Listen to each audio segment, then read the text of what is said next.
दिखाया जाता है जो चुपचाप यहाँ पर बैठी हुई रहती है। तब तक वहाँ पर वो नाइट आ चुकी रहती है और कह रही होती है कि तुम तो सॉर्सरर ज़ेगान की।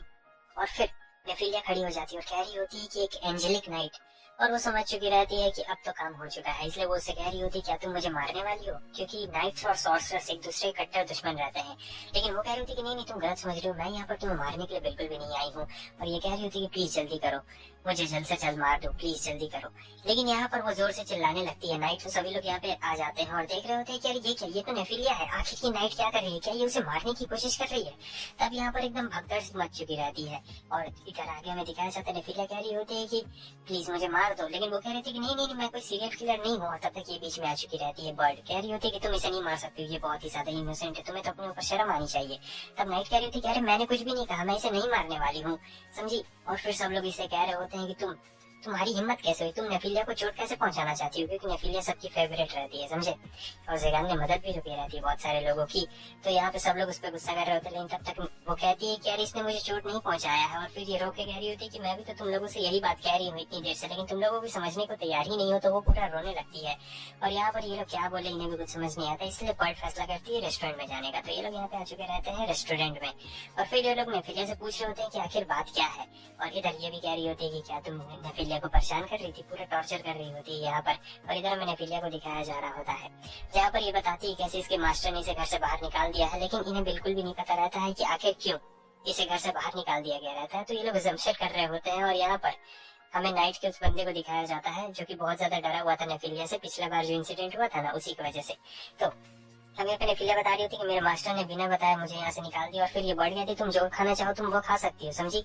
वैसे भी हमें बिल थोड़े पे करना है, बिल तो इस नाइट को पे करना है। तब वो कहती कि ये तुम कैसी बातें कर रहे हो, मेरे पास इतना पैसा बिल्कुल भी नहीं है। और फिर यहाँ पे नेफिलिया पीती है सूप, तो इसे याद आ जाता है कि कैसे अपने मास्टर के लिए भी इसने यही सूप बनाया रहता है। और यहाँ पर इसकी आंखों से एकदम आंसू गिरने लगते हैं, पूरा आंसू गिरने लगता है। वो लोग कह रहे होते कि अरे क्या हुआ। नाइट कहती क्या हुआ, मेरी वजह से तुम फिर से रोने लगी क्या। लेकिन वो कहती कि नहीं नहीं नहीं, ऐसी बात बिल्कुल भी नहीं है।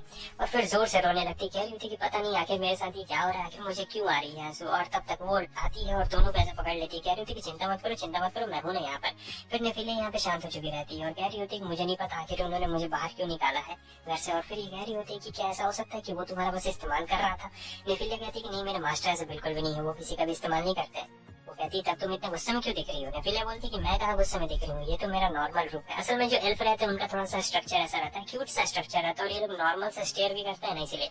ये बताती है कि मेरे मास्टर एक आर्क डीमन बन गया। वैसे ये आर्क डीमन क्या होता है, तभी लोग बताते हैं कि ये जो आर्क डीमन होता है ये 12 मेंबर्स रहते हैं, मतलब 12 राजा तुम समझ सकते हो एक तरीके से। और यही सब लोग इस पूरे शहर को कंट्रोल कर रहे हैं। मतलब शहर में आर्क डीमंस और नाइट्स के बीच में लड़ाई होते रहती है, लेकिन शहर के लोग नाइट्स को बिल्कुल भी पसंद नहीं करते। और इसकी एक बहुत ही बड़ी वजह है, क्योंकि जो नाइट्स रहते हैं वो शहर वाले लोगों से चंदा वसूलते हैं ताकि वो हरा सके डीमंस और सॉर्सरर्स को। लेकिन सही बात तो ये है कि जो आर्क डीमंस है उन्हीं की वजह से ये पूरा शहर भी चल रहा है। भले वो लोग बुरे हैं लेकिन कभी कभी बढ़िया काम कर देते हैं। और फिर नेफिलिया कहती है मगर ये नाइट देखने में बुरी नहीं लग रही है, समझी, ये तो बहुत ही अच्छी है। और तब नाइट कहती है तुम्हारा बहुत बहुत शुक्रिया, कम से कम किसी ने तो मुझे अच्छा समझा। अब इसके बाद वो नाइट बताने लगती है कि देखो हमारा एंजेलिक नाइट्स का एक ही इरादा रहता है कि हमें उन आर्क डीमंस को मारना रहता है, क्योंकि आर्क डीमंस रहते बहुत ही ज्यादा खतरनाक है और हर तरीके का क्राइम वो लोग करते हैं, समझे। तो आर्क डीमंस भी बहुत तरीके के होते हैं, सबका अलग अलग स्ट्रेंथ और वीकनेसेस रहता है। तो यहाँ पर वो पूरी बातें उसे बता रही होती है। तब नेफिलिया सोच रही होती है क्या वो सब लड़ने वाले हैं, क्योंकि आर्क डीमंस में बहुत ही खतरनाक लड़ाई होती है। और आगे वो पूछ रहे होते हैं कि देखो ज़ेगान के ऊपर मल्टीपल बहुत सारे FIR ऐसे तरीके से दर्ज हुए हैं कि वो बहुत सारी चीजें वैसे वैसे करता है।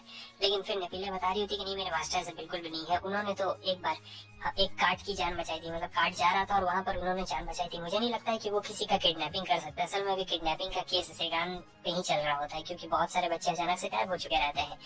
तो यहाँ पर अब हमें ये दिखाया जा रहा होता है कि कैसे ये सब थोड़ा मजाक मस्ती करते जा रहे होते हैं और फिर वो लोग ज़ेगान के बारे में बात कर रहे होते हैं। तो नेफिलिया यहाँ पे ज़ेगान के साइड में रहती है, कह रही होती है कि देखो मेरे जो मास्टर वो बहुत ही ज्यादा अच्छे हैं। और सोच रही होती है क्या वो आर्क डीमन बन गए, इसलिए उन्होंने मुझे यहाँ से बाहर निकाल दिया, क्योंकि वो नहीं चाहते थे कि मुझे कुछ हो जाए। तो यहाँ पे नेफिलिया धीरे धीरे समझ रही होती है कि आखिर क्यों उसने बाहर निकाल दिया। वो लोग पूछते हैं क्या तुम खुश हो उसके साथ, वो कहती कि हाँ मैं खुश थी। जब मैं पहली बार अपने मास्टर के साथ आई थी तो मुझे लगा था कि मैं चांदों पर भी देख नहीं पाऊंगी, लेकिन जब मैंने चांद देखना शुरू किया। तो मेरे मास्टर भी वहाँ पर आए और फिर बताती है कि उनके बीच में क्या क्या बातचीत हुई थी यहाँ पर। तो उस दिन वो बहुत खुश होती है और कहती है कि अब मैं जा रही हूँ वापस से अपने मास्टर से मिलने के लिए, मैं यहाँ पे नहीं रुकने वाली हूँ।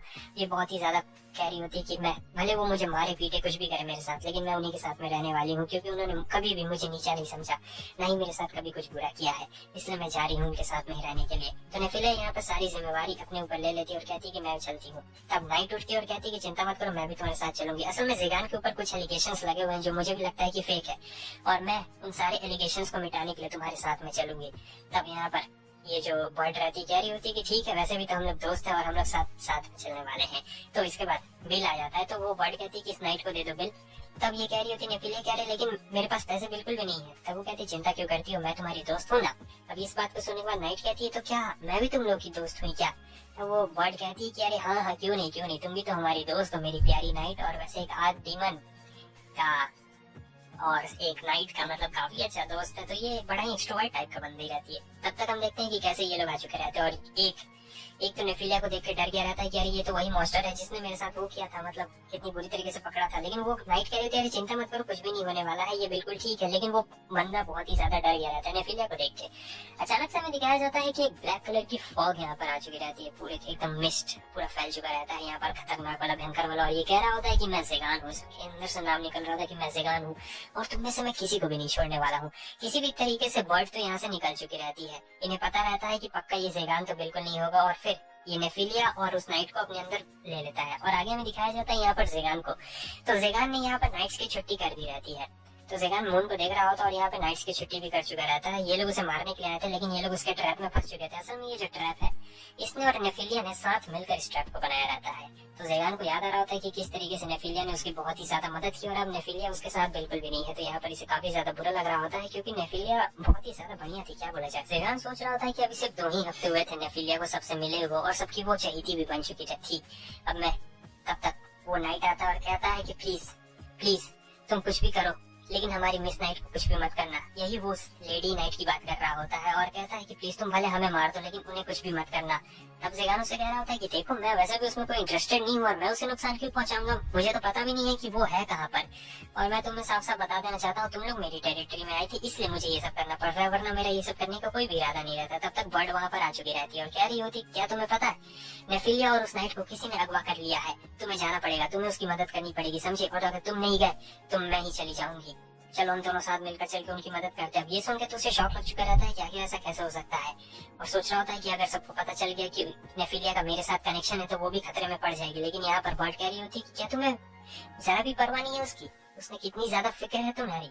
वो कह रही है कि भले तुम उसे मारो पीटो चाहे कुछ भी करो, लेकिन वो तुम्हारे पास वापस जरूर आएगी। अब ये सारी बातें सुनकर फिर से वो जो सॉफ्ट कॉर्नर रहता है, वैसे तो बहुत ज्यादा सॉफ्ट कॉर्नर रहता है, वो फिर से जाग उठता है नेफिलिया के लिए। और उसके बाद वो कह रहा होता है कि तुम्हें तो पता ही है कि जो आर्क डीमंस रहते हैं वो बहुत ही ज्यादा ईर्ष्या वाले रहते हैं, मतलब जो उनकी चीज रहती है वो उसे छीन कर ही रहते हैं। तो मैं भी एक आर्क डीमन हूँ, और मैं तुमसे कहना चाहता हूँ कि नेफिलिया मेरी है। मुझे इससे फर्क नहीं पड़ता कि कोई कितना भी ताकतवर मुझसे क्यों ना हो, तो जो भी उसे किडनैप करके लेके गया है, चिंता मत करो, मैं आ रहा हूँ नेफिलिया तुम्हें बचाने के लिए। और ये मान चुका रहता है कि नेफिलिया उसकी है, तो अब ये बचाने के लिए जरूर जाएगा नेफिलिया को। तब बर्ड कह रही होती कि एक मिस्ट था, उसी के अंदर वो दोनों गायब हो चुके हैं। तब ये कहता है चिंता मत करो, मुझे पता है कि आखिर वो मिस्ट किसका हो सकता है और वो लोग कहाँ पर हो सकते हैं।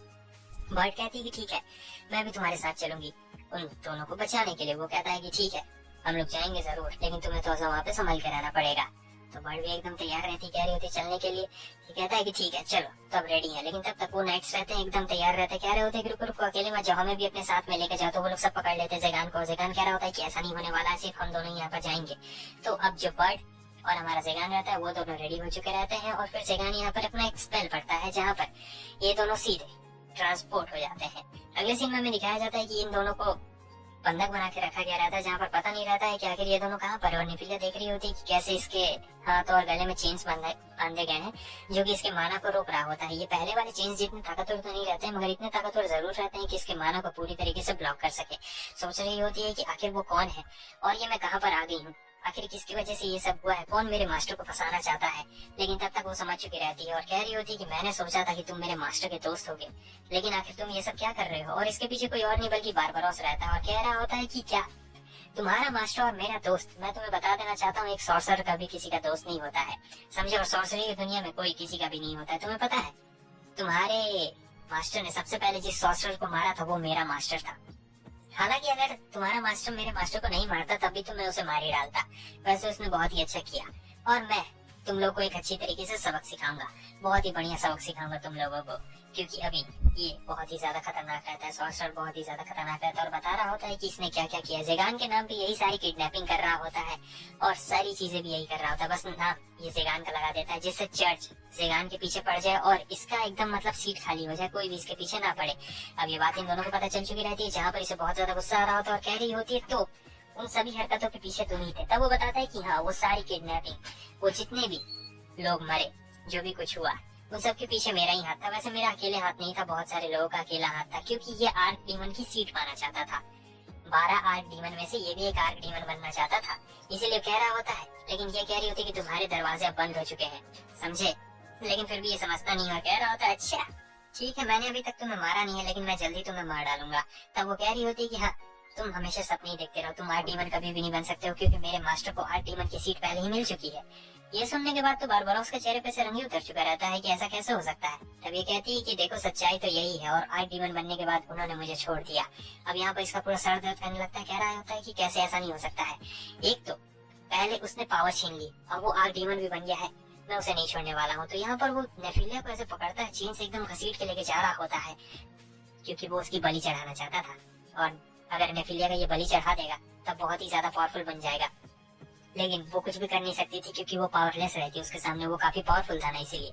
नाइट कह रही थी कि मेरी बलि चढ़ा दो। वो कहता है चिंता मत करो, तुम्हारी बारी भी जल्दी आएगी, तुम दोनों को मैं साथ में बलि चढ़ाऊंगा, लेकिन सबसे पहले ताकतवर की बलि चढ़ाऊंगा ताकि मैं और भी ज्यादा पावरफुल बन सकूं। और टूल्स का यही काम रहता है। तब नेफिलिया को याद रहता है कि हाँ, सब लोग तो मुझे टूल की तरह ही इस्तेमाल करते हैं, हर कोई मुझे टूल की तरह इस्तेमाल करते आया है आज तक, मतलब बचपन से ही अभी तक इसके साथ हमेशा भेदभाव होते हुए आया है। इसीलिए ये जानती थी कि कैसा महसूस होता है सबसे नीचे रहने का। लेकिन एक पहला जेगानी ऐसा बंदा है जिसने कभी भी इसे टूल की तरह नहीं समझा, हमेशा इसे एक अपने फ्रेंड और फैमिली की तरह समझा था।